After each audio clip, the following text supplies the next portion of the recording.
Today we're going to use some pan watercolors. Pan watercolors have some special things you should remember before you get started. First, opening it can be hard. Give it a little pinch and then pull open. Inside, you will see some shiny and glossy watercolors, but they are still dry. To get pan colors to work, it's really important that you add some water. There's also a spot in the top if you wanted to mix some intermediate colors. Just make sure you clean it out before you close it up. Take a little bit of water on your brush and just gently tap it into your little pan. I added a little bit to my yellow, green, and I'm going to do the rest of my cool colors. Only do the colors that you need. Try not to wet anything that you won't need. Once you're done with that, go ahead and kind of stir up the color with the brush that you want. I'm choosing to work with blue, so I'm going to stir it up a little bit. And I'm just going to slowly kind of drag my brush across my paper and leave a little room. I'm going to want to choose colors that will blend next to one another.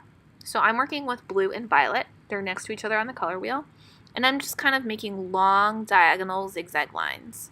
They'll start to bleed and blend into one another. So you really need to pay attention to colors that belong together. Pick those neighbors. If I want my watercolors to bleed a little bit more, I can just use a wet brush and you'll notice that my watercolors start to flow. Be careful you don't use too much water because then it's going to make your paper really, really wet. So I'm just dragging color around with my brush, being really gentle, not to push hard and scrub. If I notice something's a little bit lighter, I can go back and add a little bit more color to it.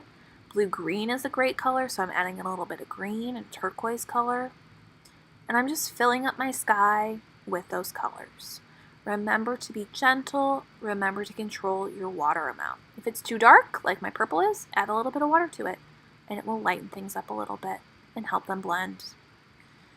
If you notice that you have a puddle of water on your paper or a really dark patch you don't want, you can grab a tissue, bunch it up, and gently, very lightly, tap off that extra that's on your page. This can also give you a cool textured effect. Just don't push too hard. Once you're done, make sure you throw your tissue that you used in the garbage. Have fun today!